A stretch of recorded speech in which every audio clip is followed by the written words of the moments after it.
Entonces, esta es la explicación del método Simplex. Lo vamos a hacer con el ejemplo de la Dakota Furniture Company, que es el que está resuelto en el libro. Dice aquí que esta compañía hace escritorios, mesas y sillas. La fabricación de cada tipo de muebles requiere madera y dos tipos de mano de obra calificada, que son acabados y carpintería. La cantidad de cada recurso que se necesita para hacer cada tipo de mueble está en la tabla 4. Entonces allí vemos que hay una restricción, una restricción, nos vamos a tener que plantear una restricción para cada uno de los tres recursos. Me dicen, en el momento tenemos 48 pies de madera, o sea, hagan de cuenta que son pies lineales de tabla, 20 horas para acabados y 8 horas para carpintería. Un escritorio se vende por $60, una mesa por $30 y una silla por $20. Dakota cree que la demanda de sillas y mesas es ilimitada, pero que puede vender como máximo 5 mesas. La empresa ya ha comprado los recursos disponibles y entonces lo que quieren es maximizar los ingresos totales. ¿Listo? Es como si me dijeran que ese precio de 60 que hay allí ya va a ser mi ingreso y listo porque el material se compró desde antes y las horas de mano de obra ya están pagadas desde antes. Entonces veamos. Aquí facilitémonos la vida y definamos las variables de la siguiente forma: 2 puntos. Voy a escribir por aquí mis variables.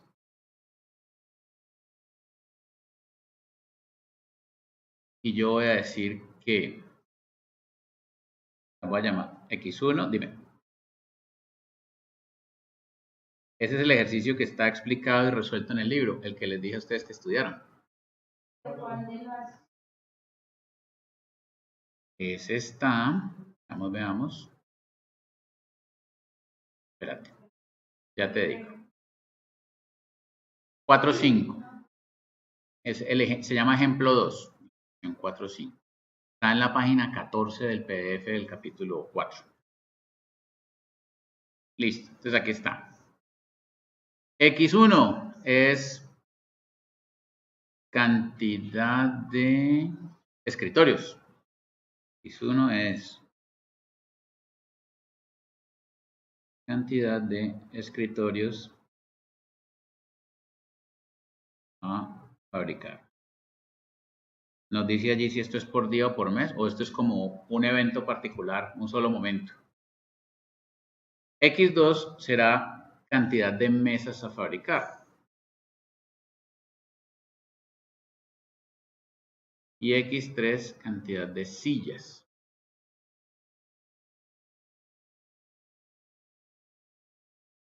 Entonces será cantidad de mesas a fabricar, cantidad de sillas a fabricar.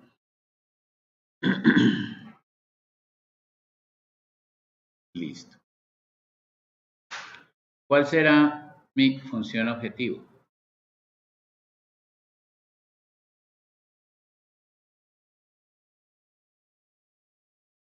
Me dicen que es maximizar Z igual a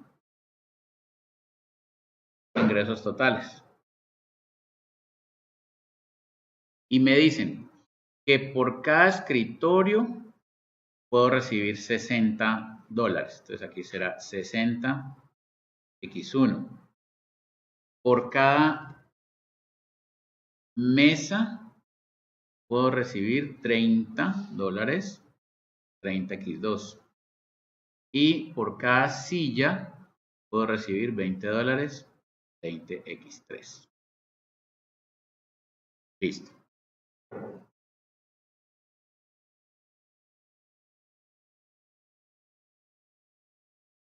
Y me falta entonces hacer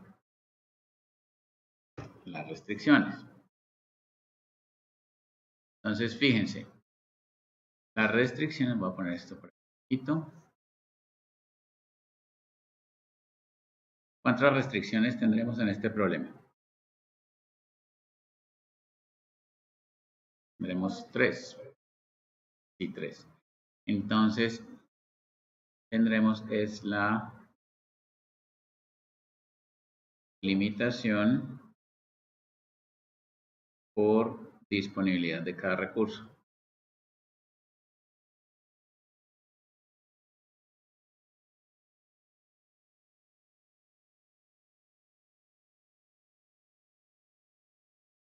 Yo voy a hacer lo siguiente.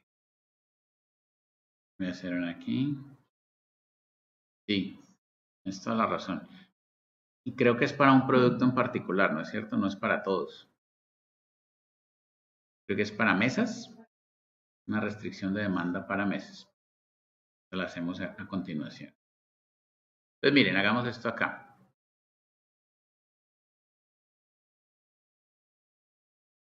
Esta es disponibilidad de recursos. Esa es de demanda.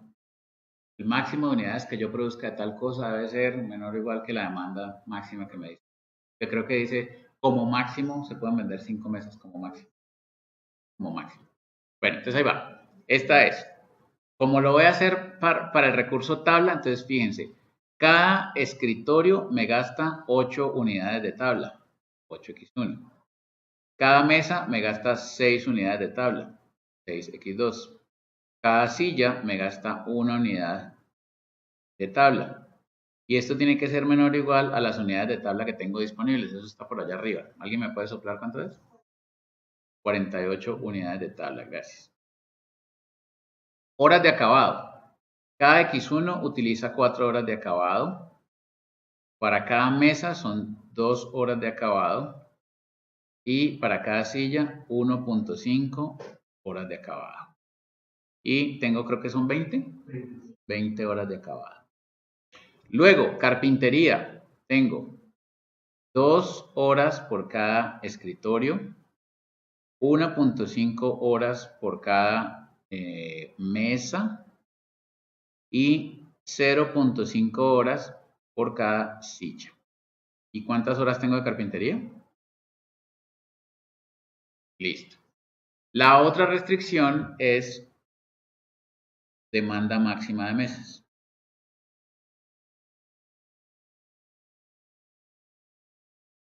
Y creo que me dicen que puedo vender como máximo 5 mesas. Entonces, fíjense, mesas es la X2. Entonces, lo que yo voy a decir es que X2 tiene que ser menor o igual que 5. Entonces, mi problema ya más o menos está planteado en notación matemática. Lo voy a copiar aquí abajito. Voy a decir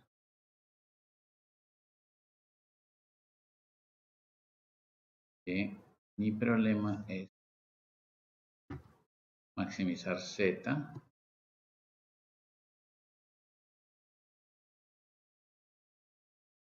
No, no me gusta. Lo arreglo mejor. Y acá es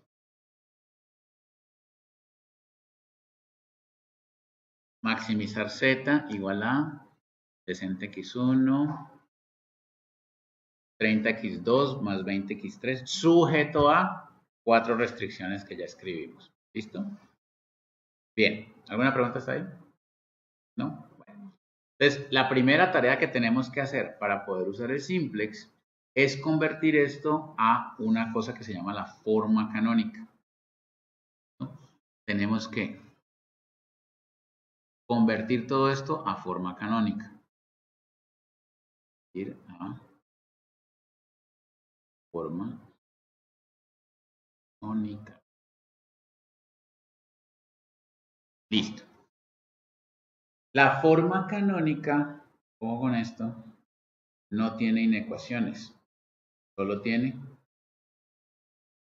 ecuaciones. Estamos fritos porque tenemos 4 inecuaciones. La de arriba, observen ustedes, sí es una ecuación. La función objetivo sí es una ecuación, sí es una igualdad. Porque yo estoy diciendo que z es igual a, no es un mayor igual ni es un menor igual. Pero en las otras yo tengo menor igual. ¿Listo? Entonces, vamos a examinemos esa desigualdad. La copio aquí. Y voy a tratar de hacer un rectángulo, que no siempre es fácil con este programa. Bueno, rectángulo.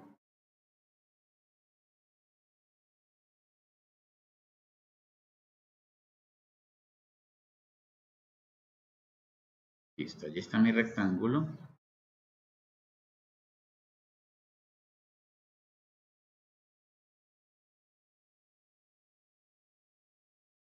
Beautiful. Este rectángulo se llama las 48 unidades de recurso que tengo. Como es tabla, hagan de cuenta que esos son los 48 pies de tabla. Bueno, y entonces, si yo digo que las variables tienen estos valores, x1 vale 2, x2 vale 2 y x3 vale 4. Son las cantidades de producto que voy a hacer, ¿cierto? Por hacer x1, ¿cuántas unidades de tabla voy a gastar? Hago 2 escritorios, cada escritorio consume 8 unidades de tabla, entonces consumiré 16 unidades de tabla. ¿Listo? Entonces voy a decir que eso es como por aquí.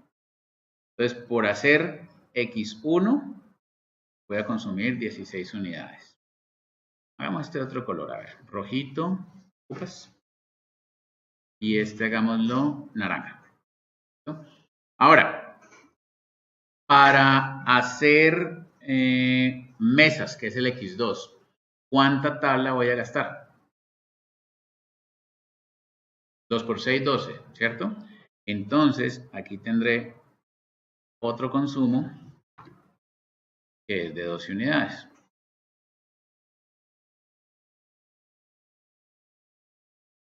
Y luego, para hacer sillas, voy a hacer 4 sillas, cada silla consume 1 unidad de tabla. Entonces, ¿cuánta tabla gasto en total? 4, ¿cierto? Uy, pero qué torpe, no. Ojo que esto no es proporcional. Entonces, fíjense. 16 unidades de tabla gasto haciendo escritorios. Gasto 12 unidades de tabla haciendo mesas. Y gasto 4 unidades de tabla haciendo sillas. Me gasté todas las tablas que había, todas las unidades de tabla. ¿Cuánto me queda? Este pedazo acá, ¿que vale cuánto? 16 más 12, 28. Más 4, 32. Para llegar a 48, 16. Esos 16 se llaman la holgura. Holgura es unidades del recurso que no utilizo.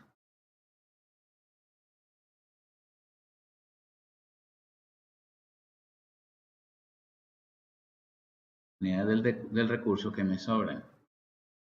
Entonces, fíjense, yo puedo convertir esa restricción que está allá arriba. Bueno, y las variables de holgura en general en inglés se llaman slack, entonces se suele usar la letra S para las variables de holgura, ¿no? Entonces, fíjense, cuando hay una restricción de menor o igual, yo puedo convertirla en una restricción de igual aplicando una S, mejor dicho. Fíjense cómo lo voy a hacer. Voy a decir que, voy a decir que 8x1 más 6x2 más 1x3 más S1 es igual a 48. Lo que estoy diciendo ahí es, toda la tabla que usted consuma haciendo x1, más toda la tabla que usted consuma haciendo x2, más toda la tabla que usted consuma haciendo x3, más la tabla que le sobre, son iguales a 48, que es lo que usted tiene. ¿Qué pasa si yo me gasto toda la tabla? ¿Cuánto vale C1? 0. Como me la gasté toda, pues no me sobra nada, ¿cierto? Esa variable S quiere decir cuánto me sobra del recurso. Si no me va a sobrar nada o no me van a sobrar unidades del recurso, la S debe valer 0. ¿Listo? Entonces, fíjense. Copiar todo esto. Como todas estas restricciones son de menor o igual, yo les puedo convertir en restricciones de igual utilizando las variables de holgura. Y esto me va a quedar de la siguiente forma, 2 puntos. Más S1. ¿S1 qué será? Las unidades que me sobran del recurso 1 o las unidades que me sobran en la restricción 1. Cualquiera de las dos, ¿cierto? Más S2 aquí. Entonces ahí son unidades que me sobran del recurso 2. Más unidades que me sobran del recurso 3. Más unidades que me sobran del recurso 4. Fíjense que la última restricción realmente no es un recurso. ¿Qué es la última restricción? ¿Es un máximo o es un mínimo?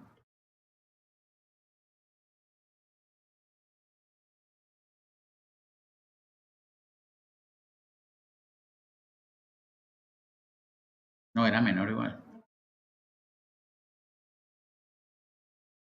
La restricción original es con menor o igual. Mírala aquí arriba. Es un máximo. Entonces, ojo, x2, ¿cuál es el valor más grande que pueda tomar? 5. X2 no puede valer 6. Descartado, ¿cierto? X2 podría valer 4.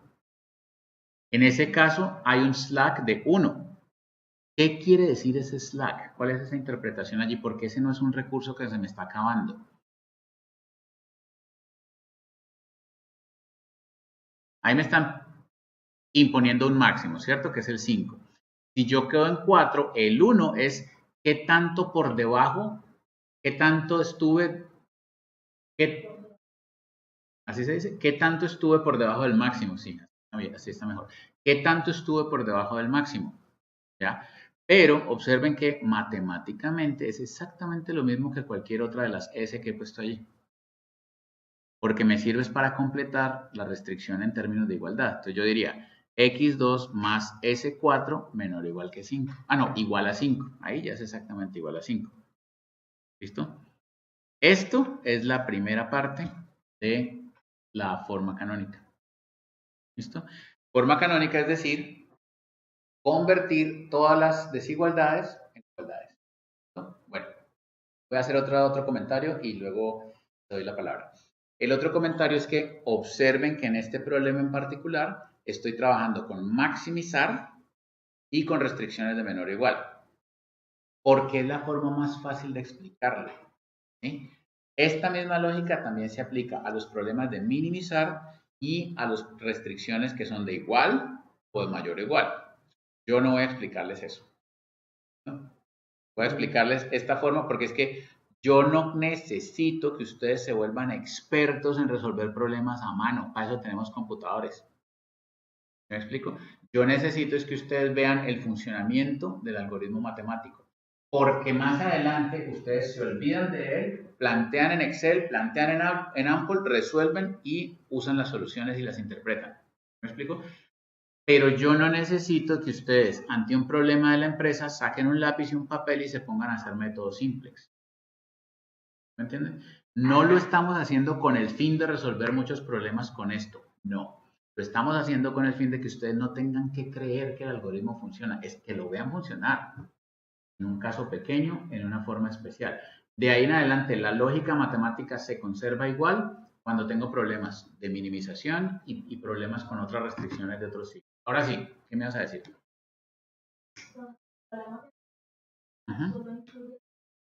No, falta la función objetivo. La función objetivo todavía no está en forma canónica.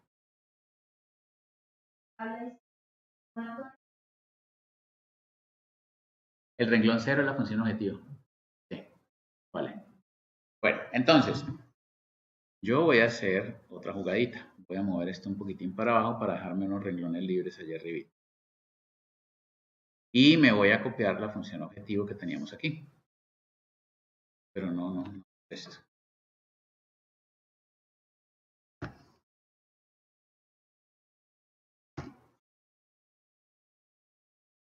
Entonces la pongo aquí para que correspondan las X1 con las X1, o sea que queden alineaditas como en forma de columnas, que eso lo voy a necesitar. ¿Sí? Listo. Fíjense que la fila 0, la fila que nos dice Catalina, la fila de la función objetivo, tiene un formato enteramente diferente al de las otras. ¿Dónde está la diferencia? En la posición del signo. Miren dónde está el igual. ¿Sí lo ven? En las restricciones, el igual está como en la extrema derecha. En la función objetivo está en la extrema izquierda. Yo necesito dejarla en el mismo formato. Yo necesito dejarla en el mismo formato. Y, ojo, ahora en la operación de simplex, la z es una variable más. Es decir, z es una variable que el modelo resuelve.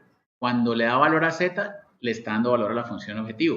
Entonces, ojo con lo que yo voy a hacer aquí. Miren, mírenme en el tablero. Voy a borrar este max.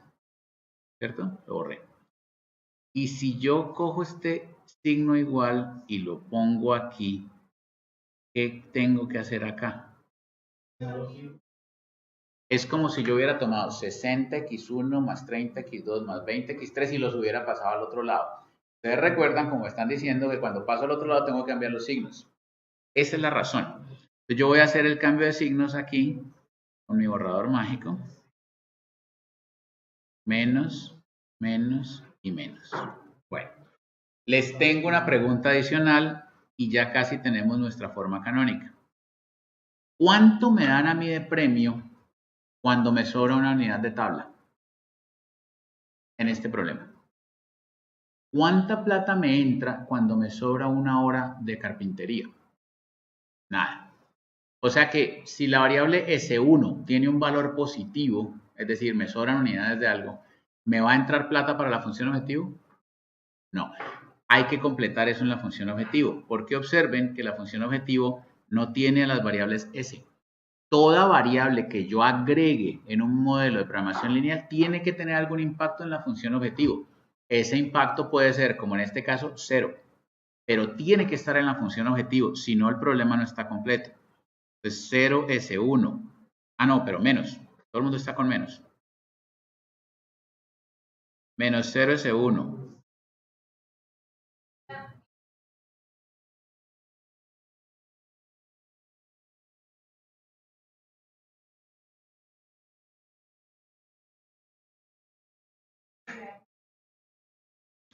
Ahora cuando empecemos a operar, todo tiene que tener coeficientes. Hasta los espacios vacíos hay que llenarlos con ceros. Si ves que en cada renglón hay varios espacios vacíos, esos tenemos que volver los ceros también.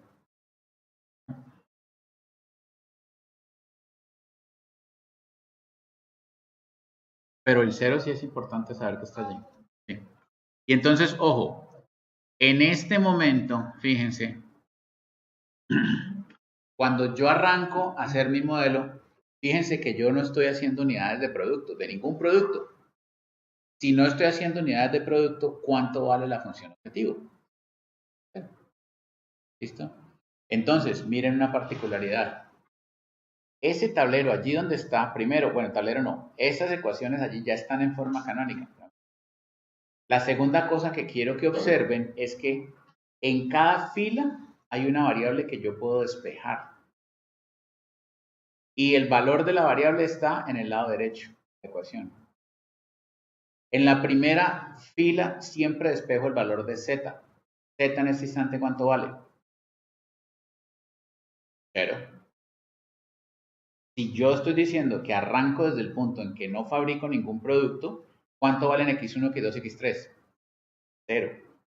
Si yo hago 0x1, 0x2 y 0x3, ¿cuánto me sobra de tabla? 48. Entonces, fíjense, S1 vale 48.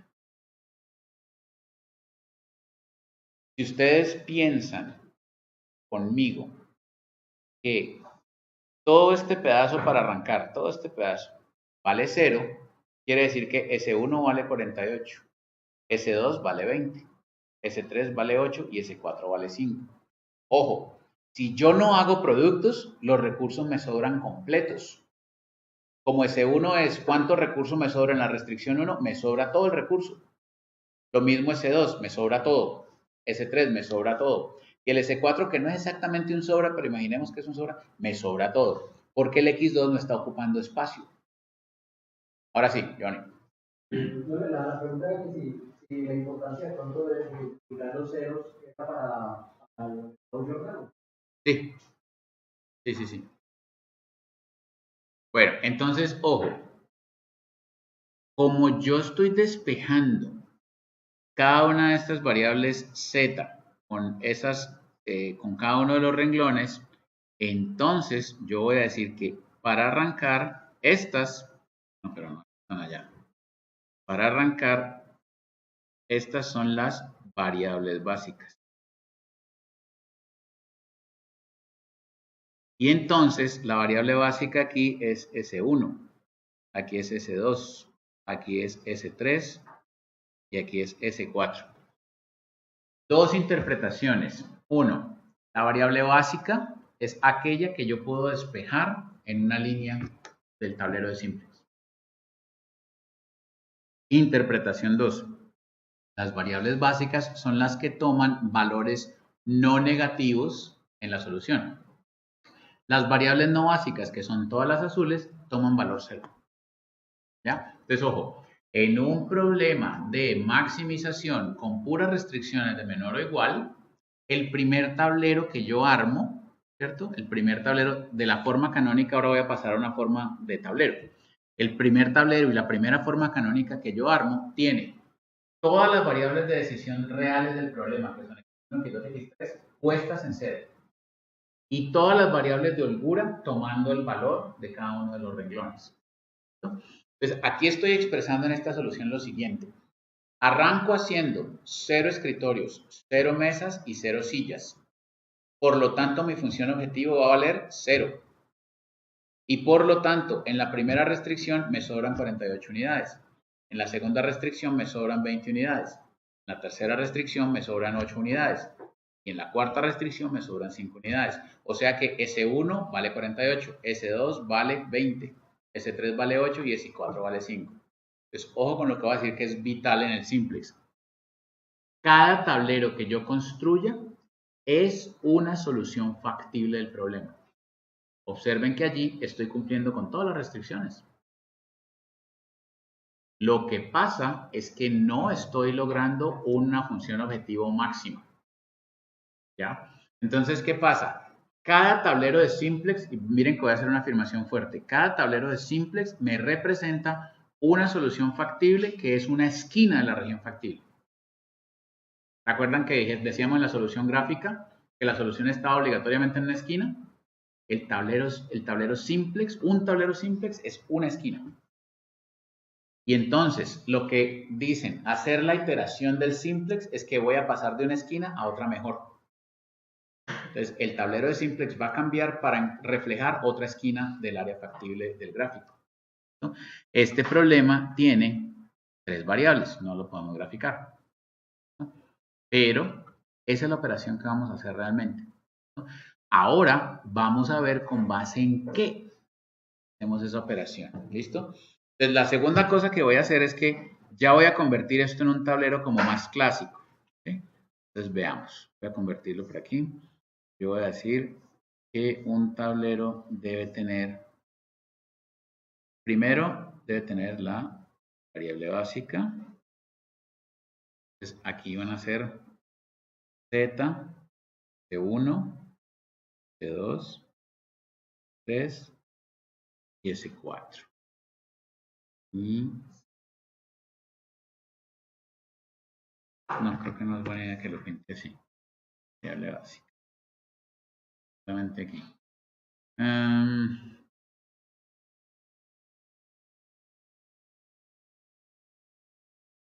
¿Tenía alguna otra columna ahí después? ¿O ya van las variables? Las variables, ¿cierto? Bueno, entonces acá ahora van todas las variables del problema, incluyendo las holguras. Entonces vamos a escribir aquí la x1, x2, 3, 4, no, está muy poco el espacio, tengo más espacio para tener espacio para los cálculos. 1, x2, 3, s1, s2, 3, 4. Y aquí va el lado derecho.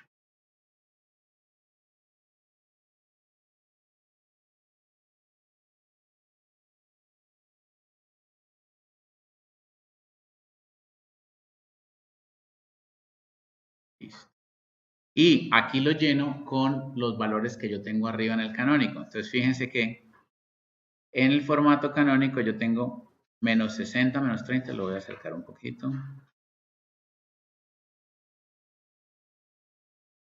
Miren lo que tengo. Tengo menos 60, menos 30, menos 20, 0, 0, 0, 0, 0.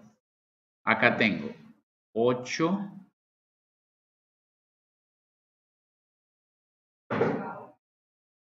no, ninguna.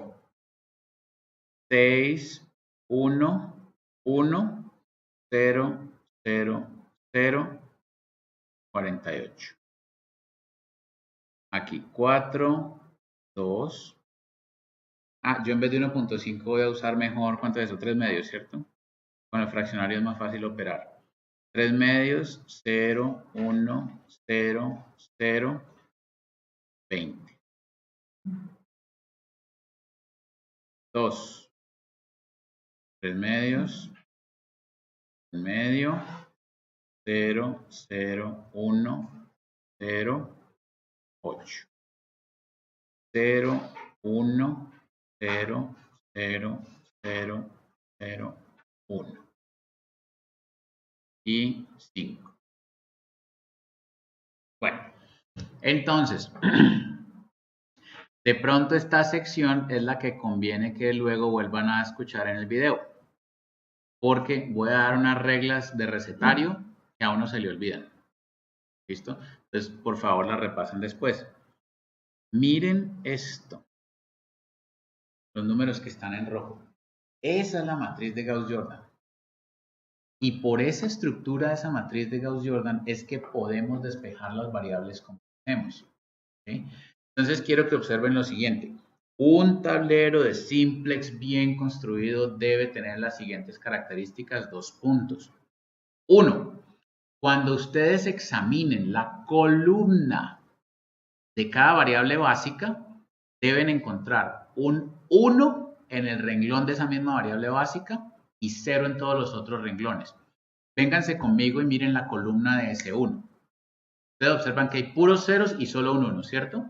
¿En qué fila está el 1? En la fila de S1. ¿Sí lo ven? S1 en este momento es una variable básica que hace parte de la solución.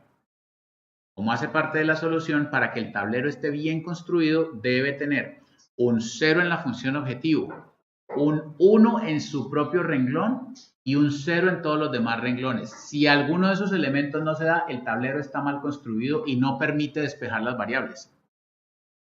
¿Sí lo ven? Examinemos el renglón de S3. No, la columna de S3. ¿Cuánto tiene en la función objetivo? 0, está bien.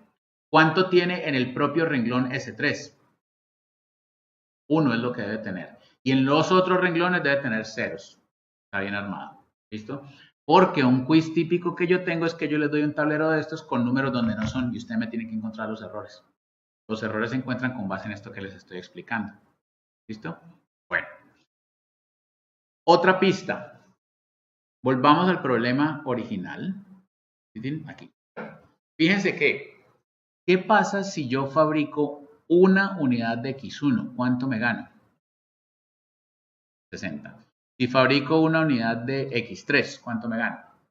20. Y si me sobra una unidad de recurso 1, ¿cuánto me gano?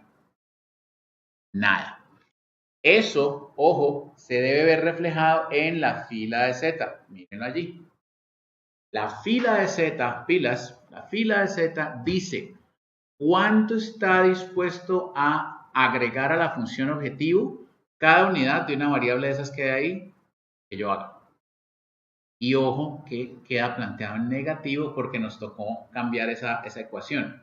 Pero fíjense que la lógica sigue siendo igual. Entonces, por cada unidad que yo haga de X1, yo voy a mejorar la función objetivo en 60 pesos. $60. Y piénsenlo de otra forma. Eso es la plata que X1 está dispuesta a pagar para que la dejen entrar a la solución, porque hoy en día no está en la solución. Hagan de cuenta que ese es como lo que... Hay una fiesta. Imagínense que hay una fiesta en este salón. ¿Sí? Este salón tiene 16 sillas. y se vendieron todas. Pues que no vamos a hacer una fiesta, pues porque no tenemos bar ni barra de baile y toda la cosa, no. Pero supongamos que fuera una fiesta con capacidad limitada para 16 personas, ¿listo? Y resulta que ya vendimos todo. Ahí en la puerta se para alguien a decir, hey, yo estoy dispuesto a aportar 60 pesos por unidad si me dejan entrar a la fiesta. En esta fiesta, ¿cuánto estamos ganando hoy en día?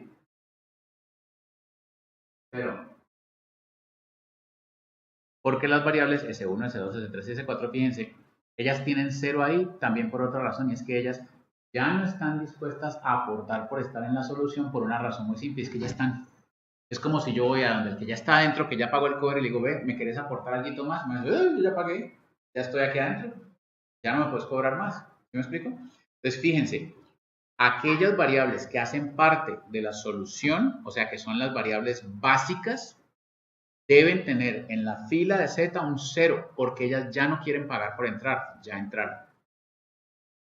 Las que deben tener alguna posibilidad de aportar son las que no han entrado. Entonces, en este instante, X1, X2 y X3 no están en la fiesta. Y fíjense, ¿cuál es la que está dispuesta a aportar más para entrar? X1. Entonces, ¿a quién hay que dejar entrar? Pues X1. ¿Sí lo ven? Entonces, ojo, esta va a ser la variable que entra. Variable que entra va a ser X1. Porque es la que está dispuesta a pagar más por cada unidad de X1 que entre. X1 es fabricar ¿qué cosa? Escritorios. Escritorios. Entonces, les hago una pregunta. Si ustedes solo fueran a hacer una clase de producto, escritorios, ¿cuántos podrían hacer? Hagan la cuenta.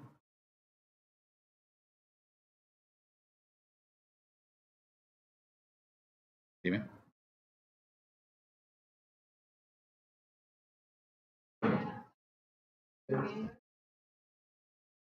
La que... Lo que pasa es que, mira, para poder hacer un problema, para poder resolver un problema de minimización, primero toca armar una función objetivo que incluye unas variables artificiales. Al sacar las variables artificiales, la fila Z te queda ya toda despelucada y la puedes correr igual que una de estos. Es decir, esos números negativos que ves allí no te van a aparecer igual.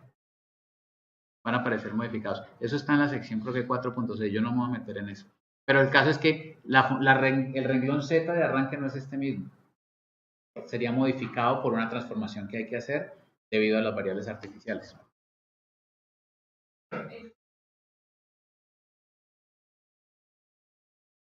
No, no es para este método de simplex, es para la explicación que yo estoy dando. El método de simplex sirve para ambos y la matemática es la misma. Lo que pasa es que la explicación deja de ser tan intuitiva. Bueno, entonces otra vez, si yo quiero hacer solamente escritorios, porque es que fíjense que eso es lo que va a pasar, ¿cierto? Yo tengo que cantidad de escritorios que estoy haciendo hoy en día es 0, cantidad de mesas 0 y cantidad de sillas 0. Y ahora estoy diciendo, voy a empezar a hacer escritorios. Mi pregunta para ustedes es, ¿cuántos puedo hacer? 6, ¿de dónde sale 6?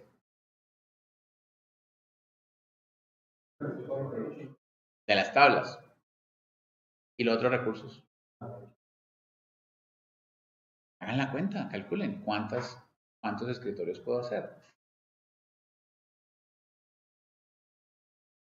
Mejor dicho, la lógica ahí es, yo encuentro qué variable voy a empezar a fabricar, ¿cierto? Y luego voy a tratar de hacer la mayor cantidad posible de unidades.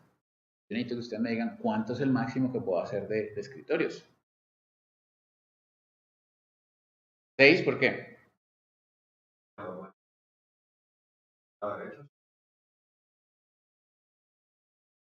Entonces, ¿te alcanzan las horas de acabado para hacer 6 escritorios?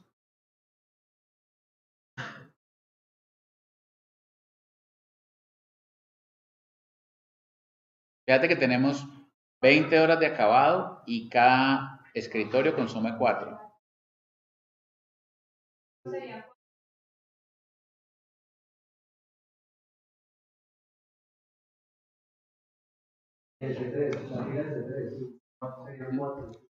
¿Ustedes qué cuenta están haciendo?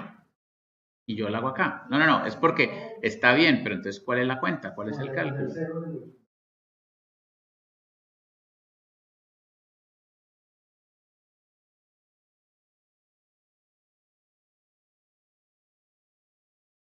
Miren la cuenta que ustedes están haciendo. Ustedes dicen, como quiero hacer la mayor cantidad posible de escritorios, voy a ver cuántos escritorios alcanzo a hacer con las tablas que tengo. Yo tengo 48 pies de tabla y cada escritorio me consume 8, alcanzaría a hacer 6 escritorios. Yo tengo 20 horas de acabado y cada escritorio que yo haga consume 4 de ellas, entonces alcanzaría a hacer acabado de 5 mesas. Sillas, yo tengo, carpintería. Yo tengo 8 horas de carpintería y cada escritorio consume 2 horas de carpintería, entonces alcanzaría a hacerle carpintería a 4. Y tengo 5 unidades de cualquier cosa que sea esa última restricción, dividido entre 0, entonces aquí no hay problema porque no está definido. ¿Listo? Entonces, de estos 3 números, yo escojo el más grande o el más chiquito. Chiquito. Pues esta es la variable que sale.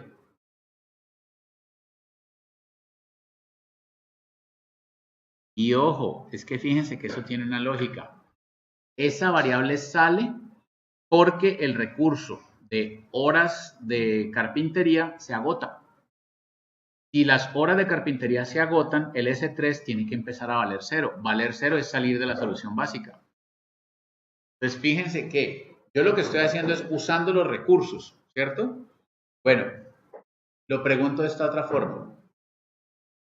Fíjense que estoy diciendo que voy a hacer 4 escritorios, ¿cierto? Los 4 escritorios, ¿cuántos pies de tabla consumen en la primera restricción? Los 4 escritorios. 32. O sea que después de que yo actualice el tablero, ¿cuánto me va a sobrar de tabla, o sea, de S1? 16. Yo ahora voy a transformar el tablero para reflejar esa nueva realidad, que estoy consumiendo algo del recurso, todavía me sobra, pero menos que antes. Bueno, entonces, fíjense que la variable que sale es porque el recurso de esa restricción se agotó. S3, que antes valía 8, ahora va a valer 0.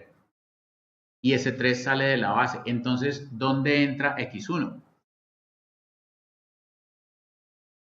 X1 entra en el renglón que antes era de S3. Ese es el asiento que queda disponible. Como S3 se agota, S3 sale de la solución. Al salir de la solución, deja su renglón de variable básica y X1 lo toma. X1 toma el puesto. Tampoco causa problema. Ese sería como análogo a pensar que hacer unidades de ese producto no consume recursos, sino que libera unidades de recursos. No es como muy realista, pero ese sería como la interpretación de un coeficiente negativo allí. Es decir, un coeficiente negativo no te aprieta la restricción, sino que te la libera, te la suelta. Entonces, ojo, esa pregunta está buena. A nosotros no nos limita si tenemos una división por 0 allí o si tenemos un número negativo. Por esa razón, porque la restricción no se aprieta, el recurso no se acaba. Bueno, ¿cómo así que? Si aquí hay un menos 2 en esa fila de X1 y vos tenés aquí un 6, entonces decís 6 sobre menos 2 es igual a menos 3. ¿Qué haces vos con eso? ¿Cuándo se agota el recurso? No se agota. Por eso te digo, entonces, cuando la división que hemos hecho en rosado en la extrema derecha te da un resultado, una división sobre 0 o un número negativo, eso no limitan. Hay que buscar la limitación en otra de las restricciones, pero en esa no está. No las tenemos en cuenta. No las tenemos en cuenta. Exactamente. Lo que pasa es que como ahora vamos a empezar a hacer un montón de manipulaciones con estos tableros, entonces sí van a aparecer algunos coeficientes negativos ahí colados. Eso es lo que va a pasar. Sí.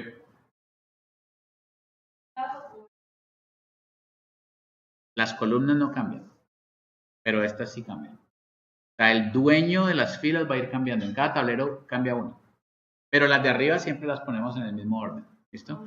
Entonces, esta va a ser la variable que sale. O sea, el recurso que primero se acabó. Entonces, ojo, ¿cuál es la variable que entra? Es la que está dispuesta a aportar más a la función objetivo por unidad de variable que entre, que se haga. Y la variable que sale es el recurso que se acabe primero. ¿Ven que es como inevitable? O sea, como yo quiero meter unidades de X1 y quiero hacer la mayor cantidad posible, pues tengo que ver para qué me alcanza el recurso. Y el recurso me dice, le alcanza para hacer máximo 4 unidades de escritorio. ¿Sí lo ven? Entonces, ¿yo qué hago? Pues hago las 4. ¿Y luego qué hago? Pues luego miro a ver qué recurso se acaba, saco ese recurso de allí, la variable que entra a ese puesto, y entonces, ojo, como yo estoy diciendo que alcanzamos a hacer 4 unidades de escritorio, en ese renglón yo tengo que encontrar el 4 al lado derecho, porque el 4 es el valor de la variable. Fíjense que en este instante el tablero inicial, S1 vale 48, porque me está sobrando el recurso 1. S2 vale 20, S3 vale 8 y S4 vale 5. El tablero. Cuando ya cambie el tablero y en el renglón número 3 esté X1, al lado derecho yo tengo que ver el 4, porque yo estoy haciendo 4 unidades de X1. Si no me dan 4, está mal. Cálculo mal. ¿Listo? Siempre, ojo, esta la repito, siempre el tablero de simplex debe presentar una solución factible. Y la lectura del tablero es que en el renglón 0, lo que haya a mano derecha es el valor de la función. En cada uno de los renglones de las variables básicas, lo que haya a mano derecha es el valor de la variable básica. El tablero nos da la solución, la respuesta sí, ya leída. ¿Listo? ¿Qué parte no me estás escribiendo? No, Luis Alfonso. ¿Sí me crees? Sí. Que por un segundo dije, cara, es que más de qué está hablando, no le creo. ¿Listo? Bueno. Entonces, ojo, atención. Todo el esfuerzo que yo voy a hacer para transformar este tablero en el siguiente es para preservar esa estructura roja.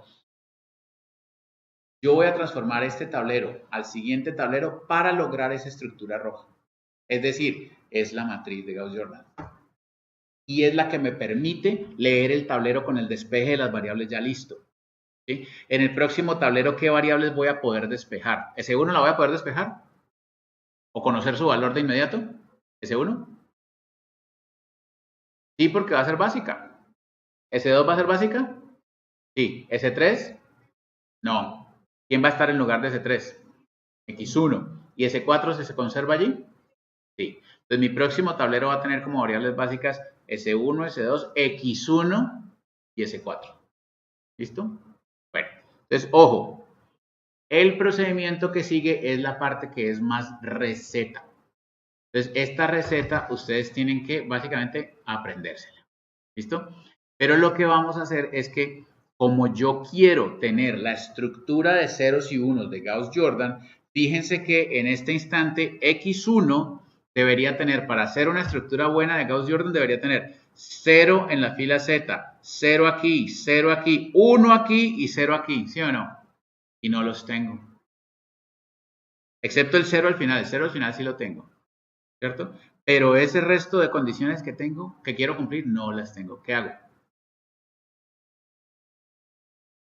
Convierto este. Entonces, ojo, primera transformación que yo hago es que la antigua fila de S3 la convierto en la nueva fila de X1. Y con esa nueva fila de X1 voy a buscar los ceros en las otras. Entonces vamos a hacer el recetario de la transformación. Esto es un recetario. Esto es un recetario, ¿listo? Entonces, paso number 1 es convertir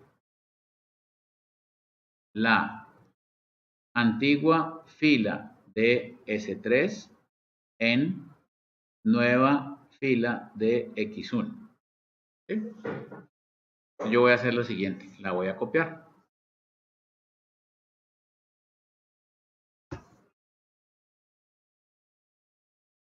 Voy a copiar aquí.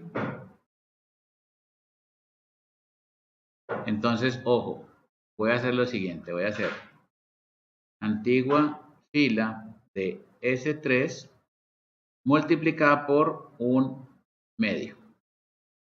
¿Sí o no?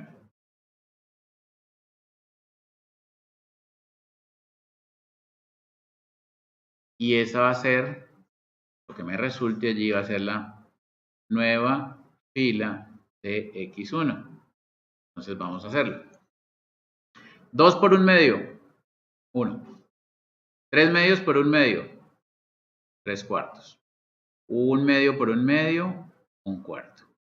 Aquí 0, 0, medio, 0 y 4. ¿Cuánto vale X1 en el próximo tablero? Ahí está, al lado derecho. Tiene que valer 4. ¿Cuántas unidades de X1 dijimos que alcanzábamos a fabricar? Dijimos que 4. Ahí están. ¿Listo?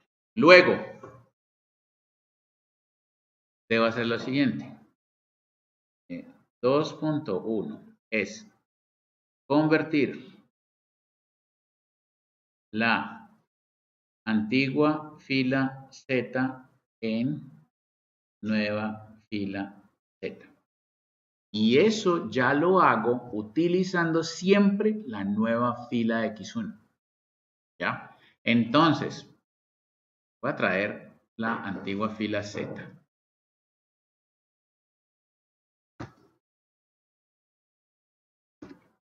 Esta es la antigua fila Z. Antigua fila Z. A ver. Y yo voy a tomar la nueva fila de X1. Necesito poner aquí un múltiplo de la nueva fila de X1, de tal manera que al sumar las dos, el resultado me dé un 0 aquí. Exactamente. Entonces vamos a hacer eso. Será 60 por nueva fila X1. La nueva fila X1 está allá arribita. 60.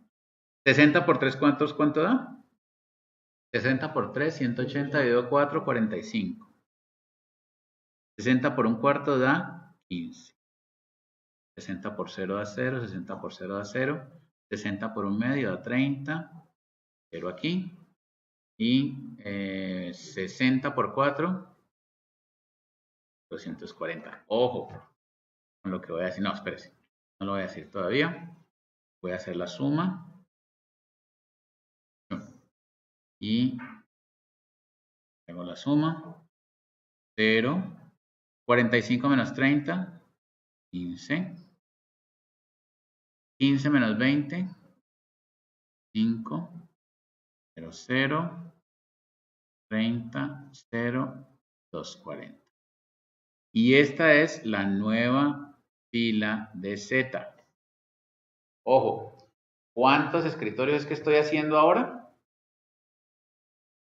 ¿Cuántos escritorios? 4. ¿Cuánta plata me da cada escritorio? ¿Cuánta plata me da cada escritorio? 60. ¿Cuánto tiene que darle la función objetivo? Ahí está. Ahí está el 240.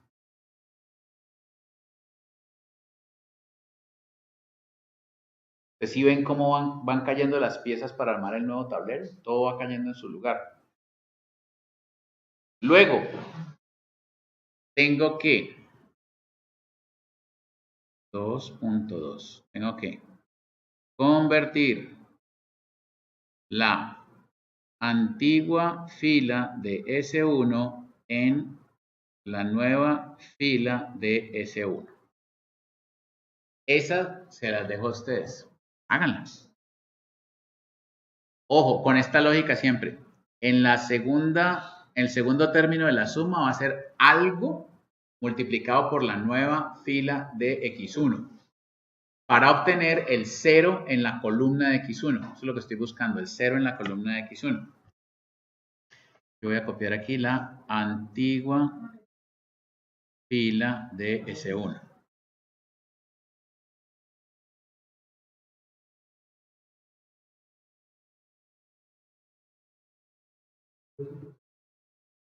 ¿Vela aquí? Sí, la antigua fila de S1.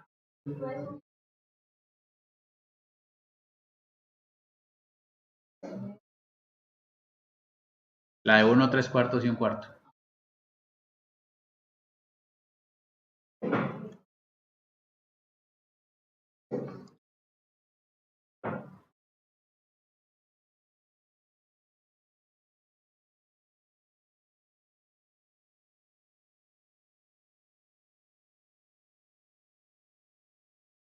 Siempre sumado. La suma en ese caso, sumar por un múltiplo, ¿cierto? Sumar la nueva fila de X1 multiplicada por algo, eso es una combinación lineal.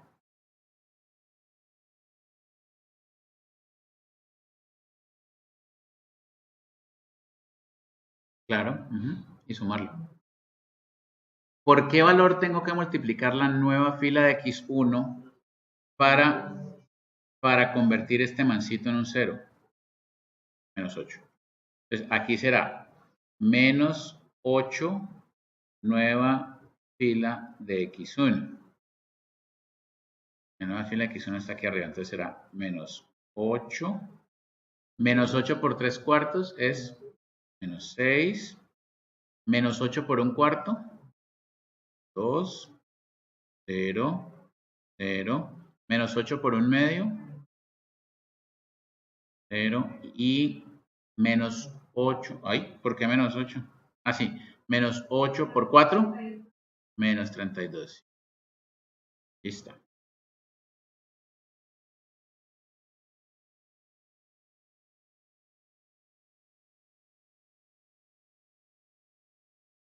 Entonces aquí me da 0, 0, menos 1, 1, 0, 4, 0 y 16. Bueno, ojo. ¿Cuántos escritorios estoy haciendo? Cada vez les voy a preguntar lo mismo. ¿Cuántos escritorios estoy haciendo? 4. ¿Y cuántos pies de tabla consume cada escritorio? Cada uno. 8. Entonces, en total voy a consumir ¿cuántos pies de tabla para hacer 4 escritorios? 32. ¿Cuántos pies de tabla tenía originalmente? Entonces, ¿cuánto me sobra? Déjalo ahí. O sea que ahora ese 1 va a valer 16 porque es lo que me está sobrando de tablas. Dime. ¿Es necesario para algo posterior que se haga de esa manera y hacerlo por el... La honesta verdad es que yo no me acuerdo cómo es el Gauss Jordan habitual. O sea, no prácticamente es lo mismo que se está haciendo aquí. Sí. Sino que es que uno siempre coloca, por ejemplo, la fila 3, por ejemplo, en este caso que era la S3, el S3 se cambia por la X1, o sea, se cambia. Luego el otro dice, por ejemplo, eso que está haciendo allí sería 60 veces la X1 más más Z, así. Y eso hace esa operación que se está haciendo, pero ya uno lo hace mentalmente, no hace cuadrito por cuadrito. Pero el Gauss Jordan no necesariamente era para optimizar, sino que era para resolver sistemas de ecuaciones lineales, ¿cierto? Fíjate que hay una ligera diferencia, porque es que aquí tenemos, voy a subir un poquito. Creo que de pronto acá te está diciendo estrictamente cuál es el reloj que ubicar. Claro, pero fíjate que la razón es esta. Este es un problema donde tenemos ¿cuántas variables básicas contando la z? 5, ¿cierto? ¿Y cuántas ecuaciones tenemos para hacerlo? Ah, no, wait, ya. ¿Cuántas variables son en total? Ok. Son 7, ¿cierto? Y tengo solo 5 ecuaciones. He ahí el problema. Entonces, ¿qué pasa? al escoger unas variables llamadas básicas y otras no básicas, lo que yo estoy haciendo realmente es encerrando unas en 0 y con las demás resuelvo el sistema de ecuaciones lineales. Entonces, fíjate que realmente la búsqueda del simplex es a ver en qué lugar encuentra la combinación de variables puestas en 0 y las otras variables despejadas que le dé la solución óptima. Entonces, sí se basa en Gauss-Jordan, pero no es el sistema de ecuaciones lineales puro, porque tiene más incógnitas que ecuaciones. Entonces, una parte de las decisiones es cuáles incógnitas resuelvo y cuáles no, cuáles mando para hacer. Entonces, sí es basado en el de Gauss-Jordan, pero no es exactamente igualito, por eso se llama simple. ¿Sí? Es una variante, pero en cada tablero sí se deben cumplir las condiciones de Gauss-Jordan con las variables que despejo, las variables a las que les doy valor real, les doy valor no negativo. Y las otras, por ejemplo, el primero que está aquí pintado, ¿cierto? Este que estamos viendo. X1, X2 y X3 son las variables reales de decisión. Yo estoy diciendo, valen 0, no les encuentro valor. Y a S1, S2, S3 y S4 sí les encuentro valor y las despejo y el valor está directamente al lado derecho en cada renglón. Lo que estoy haciendo acá es preparar las filas del nuevo tablero que ya no va a tener S1, S2, S3, S4, sino que va a tener S1, S2, X1 y S4.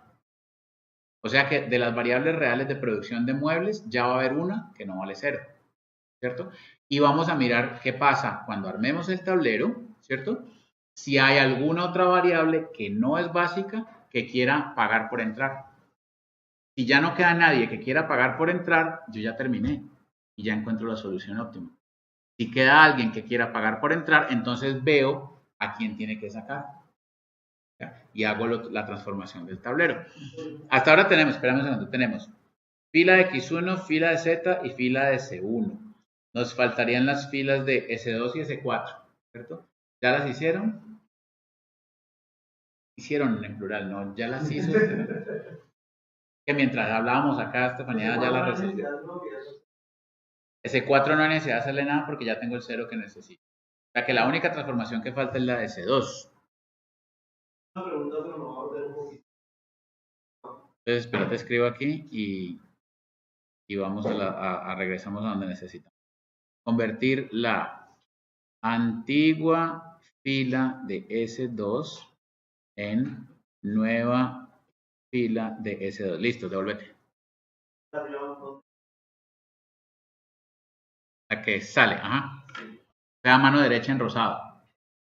Sí. ¿Qué pasaría, digamos, si yo tuviera ¿Un empate? Sí. Te vas por cualquiera de los dos y hay un riesgo de que al hacer la iteración te devuelva a este tablero. En ese caso, te vas por la otra. O sea, cuando hay un empate, la decisión de cómo romperlo es arbitraria, realmente. El software que uno use debe tener una previsión para eso, donde si él vuelve a un tablero repetido, ya no escoge la misma para salir, sino que saca la otra. ¿Sí? Yo como regla que uso cuando los hago a mano, que es muy pocas veces, 2 veces en el año. ¿Sí? Cuando yo los hago a mano es que yo escojo para salir la que esté de arriba hacia abajo primero.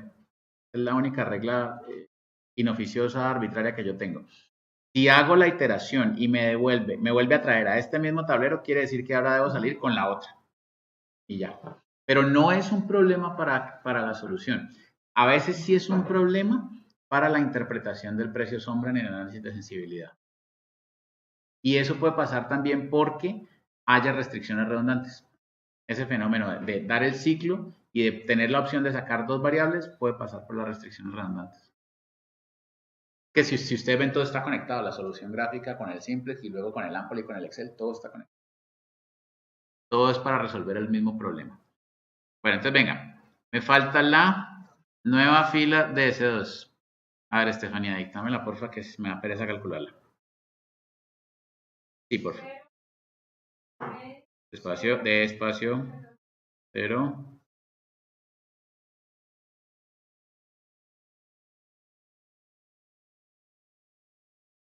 Yo creo que ya tenemos los elementos para armar un nuevo tablero. Vamos a hacerlo simplemente copiando filas. Entonces, espérense, verán. Voy a copiar el tablero para que me quede pequeño. Le borro las partes innecesario. A esto. Sale. Dejo así. Sale. Es azul. Esto sale. Y va aquí uno. ¿Cómo? ¿Qué pasó? Oye.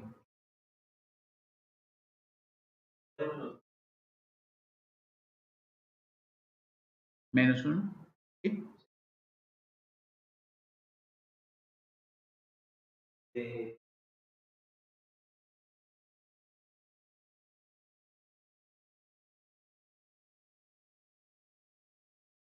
Míralo a ver.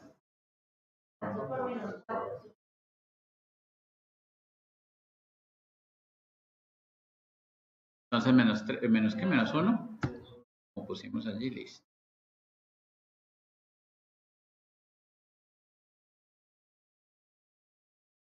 Azul. Entonces esta es Z. Luego, nueva fila S1. Aquí.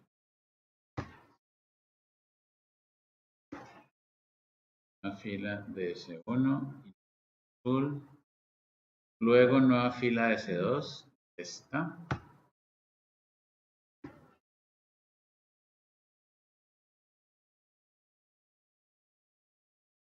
Y con esto de la tabletica evito mucha escritura. El copy-paste es un gran invento. Una fila de X1. Y la nueva fila de S4 es la misma antigua fila de S4. Esa no toca cambiarla.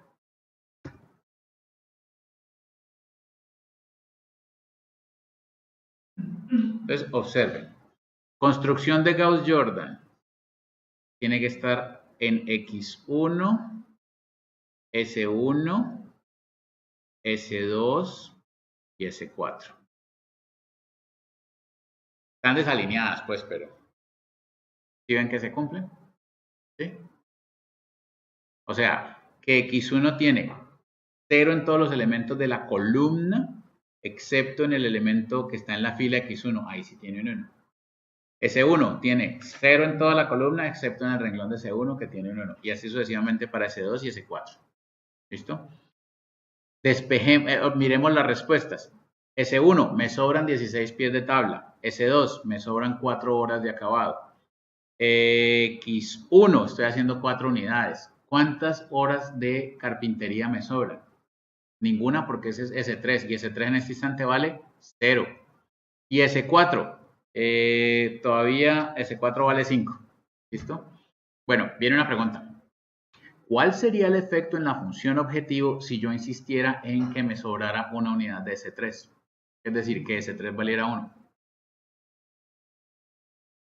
¿Cuál sería el efecto en la función objetivo? ¿S3 está dispuesto a aportar para entrar a la función objetivo o está más bien pensando en que yo le pague por entrar? ¿Cuánto le tengo que pagar para que entre una unidad de S3? ¿Sí lo ven? Si yo quiero que S3 no valga 0, sino que valiera 1, yo ya no podría hacer con toda seguridad los 4 escritorios. Como no podría hacer los 4 escritorios, tendría que hacer menos escritorios y perdería plata. Cada unidad de C3 que yo logre que me sobre, me saca de circulación medio escritorio. Porque cada escritorio consume 2 unidades de C3, pues del recurso 3. ¿Sí? Entonces, cada unidad de C3 que yo logre tener allí sobrando, me sacan de circulación un escritorio o medio escritorio. Medio escritorio aporta 30. Ahí está la lógica del asunto. O sea que si yo insistiera en que S3 tomara algún valor, si yo quisiera que S3 entrara, tendría que dañar la función objetivo en 30 pesos por unidad de S3. Eso es lo que dice el 30 positivo. S3 ya no es mi amigo, S3 ya se fue, S3 no quiere aportar por entrar. S3 por el contrario está pinchado y si yo le digo S3 quiero que vuelvas a la fiesta, él me dice con mucho gusto, pero me tienes que pagar 30 por cada unidad de S3.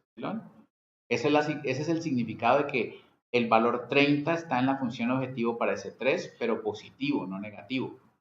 Entonces fíjense, de las variables que todavía tienen algún valor positivo en la función objetivo, en la línea Z, ¿quién está dispuesto a aportar plata por entrar a la fiesta? X3 es el único que tiene un coeficiente negativo. Recuerden que como la ecuación la invertimos, negativo quiere decir que está dispuesto a aportar. ¿Sí? Entonces, X3 va a ser la variable que entra. Pues vamos a hacer el procedimiento. X3 es la variable que entra. Var que entra. Bueno, yo voy a volver a poner todos los numeritos en azul porque esos rojos me despistan. Azul. Y esta niña es la variable que entra. Listo. ¿Qué tantas unidades de X3, que son las sillas, puedo hacer? ¿Cómo es que se hace esa cuenta? Míralo ahí. Ahí está el fenómeno que me estabas preguntando. Mira, el menos 1 ahí. Entonces aquí, 16 sobre menos 1. No aplica, no limita. 4 sobre 1/2. ¿Cuánto me da? 8.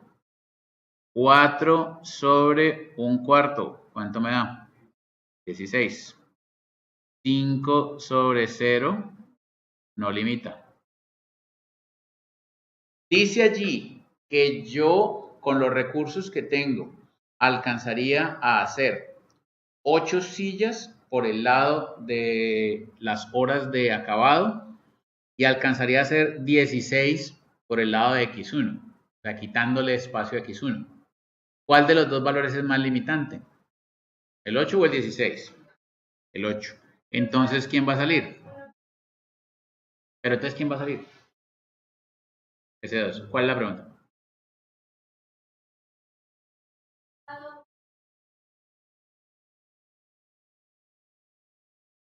¿Ah? ¿Sí?